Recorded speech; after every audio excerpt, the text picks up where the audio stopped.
All right, let's talk about something we all do, probably dozens of times a day, without even thinking about it. Bye, see ya, take care. It's just the period at the end of a conversation. But what if I told you that this simple, everyday act of saying goodbye is actually one of the most complex and honestly one of the most meaningful things we do? Today, we're going to uncover the hidden power packed into that one final word. So, our jumping off point is this really intriguing source.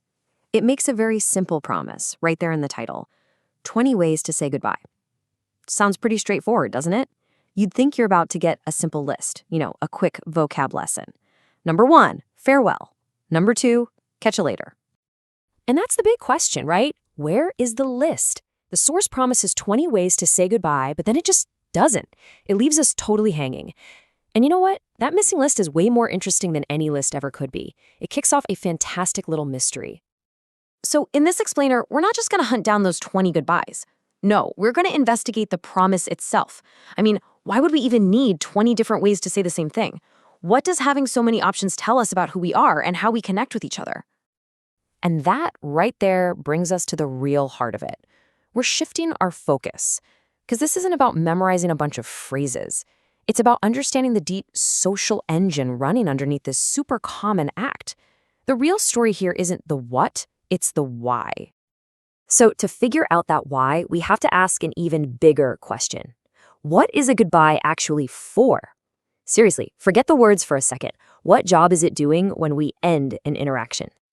Well, it turns out every single goodbye, no matter how quick, is doing 3 critical jobs all at once. First, it acknowledges the conversation is over, which saves us from that super awkward fade out.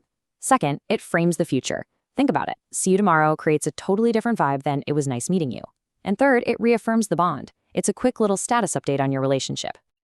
And this is a perfect example of what experts call a leave-taking ritual. It's basically a social script we all know by heart. And thank goodness we do, because it saves us from total social chaos. I mean, can you imagine if conversations just stopped or ended super abruptly? This ritual is like clean, safe, predictable exit ramp off a busy highway. Okay, so if saying goodbye is a job with 3 different parts, then you're going to need the right tools. I want you to think of all the farewells you know as being part of your own personal toolbox. You wouldn't use a sledgehammer to hang a picture frame, right? In the same way, you wouldn't say a formal good day to your best friend. You got to pick the right tool for the job. Let's crack that toolbox open and look at the 2 main trees. On one side, you've got your formal goodbyes. These are all about keeping a professional distance, showing respect, perfect for the end of a business meeting. And on the other side, the informal ones. These are all about signaling comfort, closeness, a shared history. They're easy, warm, and feel like home. Now think about what those formal goodbyes are really saying. The subtext. Sure, they're about being efficient and polite, but more than that, they create these really clear boundaries. They're a subtle nod to the professional situation, maybe even acknowledging a hierarchy. It's all in the subtext. Now this next distinction in our toolbox, this one's a biggie. It's all about time. A temporary goodbye is built on the promise of see you again. It's light, it's forward-looking, but a permanent goodbye, that carries some real emotional weight. It acknowledges this might be it, the end of the line, and the words we choose, like that classic farewell, they have to match that gravity. The vast, vast majority of our goodbyes live in this temporary world. They're the social glue of our daily lives.